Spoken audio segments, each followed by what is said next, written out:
దానిగా ఎలా ఉంటుంది. నేను ఎన్నో ఇండ్లని పరిశీలించాను. ఒక పర్సన్, ఒక సైదులు గారని ఒక పర్సన్ ఉన్నారు. సార్ మా అల్లుడు ఇట్లా ప్లాట్ తీసుకున్నారండి, తీసుకున్న తర్వాత కొంచెం ఆరోగ్యం బాగలేదని నాకు సిటీలో వచ్చి చూపించారమ్మా. చూస్తే వాళ్ళ ఇంట్లో కుబేర స్థానంలో వాష్రూమ్ ఉన్నది. నేను చెప్పాను, ఆయనతో నేను మాట్లాడాను. ఆయన చిన్న వయసులో ఎంతో ఉత్సాహంగా ఉండాల్సిన వ్యక్తి మెదడు మీద చెడు ప్రభావం పడ్డదమ్మా.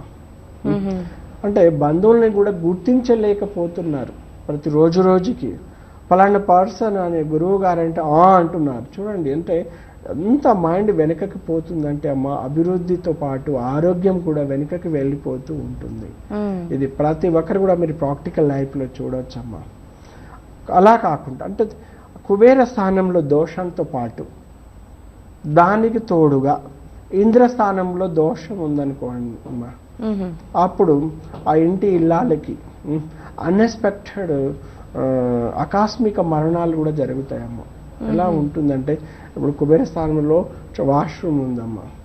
అలా కాకుండా కొన్ని ప్లాట్స్లో నేను చూశాను, ఇంద్రుడి యొక్క స్థానంలో స్టోర్ రూమ్స్ కట్టుకుంటారు. మళ్ళీ ఇంద్రస్థానంలో కూడా వాష్రూమ్స్ కట్టేస్తుంటారు కొంతమంది అమ్మ. డిజైన్ బాగుంటుంది, సౌకర్యవంతంగా ఉంటుంది, కానీ అక్కడ ఎంతోమంది స్త్రీలు ఇబ్బంది పడ్డ వాళ్ళు నేను ప్రాక్టికల్ లైఫ్లో చూశానమ్మా. ఎందుకు నేను ఇలా చెప్తున్నాను అంటే, ఆ దోషం ఇప్పుడు కనీసం కట్టుకునే వాళ్ళు ముందస్తు జాగ్రత్త కట్టుకుంటే వాళ్ళకి ఆరోగ్యం బాగుంటుంది, అభివృద్ధి బాగుంటుంది. అంటే ప్రతి దోషం గురించి వాళ్ళు తెలుసుకోవాలి కదమ్మా. శాస్త్రం ఏమంటుంది, ఆగ్నేయంలో మనకు పర్ఫెక్ట్ వంట ఉందా లేదా, తూర్పు ఇంద్రస్థానంలో పూజ ఉండాలి, ఈశాన్యంలో లివింగ్ ఉండాలి. కానీ చాలామంది ఏం చేస్తారు, పూజ గదిని పూర్తి ఈశాన్యంలో పోయి పూజ గదిని చేస్తుంటారు.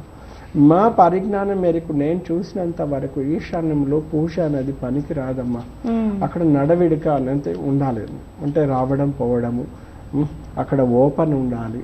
తూర్పు ఈశాన్యంలో కానీ ఉత్తర ఈశాన్యంలో బాల్కనీస్ ఉంటే కూడా బాగా కలిసి వస్తుంది. అలా కాకుండా ఈశాన్యంలో పూర్తి ఈశాన్యంలో పూజ చేయడం కూడా దారిద్ర్యాన్ని సూచిస్తుంది. చాలామంది ఏమనుకుంటుంటే ఈశ్వర స్థానం, అందులో ఈశ్వరుడు ఈశాన్యంలో కొలువై ఉంటాడని చెప్పేసి కొంతమంది అయితే డోర్ పక్కనే తీసుకెళ్లి పూజని ఒక సెల్ఫ్ లెక్క తయారు చేస్తుంటారు, గోడలను కట్ చేసి అందులో పటాలు పెడుతుంటారు. ఇవన్నీ కూడా మంచి సత్ఫలితాలు అనేది ఇవ్వదమ్మా. ఎందుకు అంటే ప్రతి ఒక్కరు బాగుండాలి, ప్రతి ఒక్క కుటుంబం బాగుండాలంటే వాస్తు వాళ్ళకు కూడా బాగుండాలి కదా. అలా కాకుండా చాలా మంది ఏం చేస్తారంటే ఉత్తరం ఫేస్లో కుబేరుడి స్థానంలో కిచెన్ ఏర్పాటు చేసుకున్న వాళ్ళని కూడా నేను చూశానమ్మా.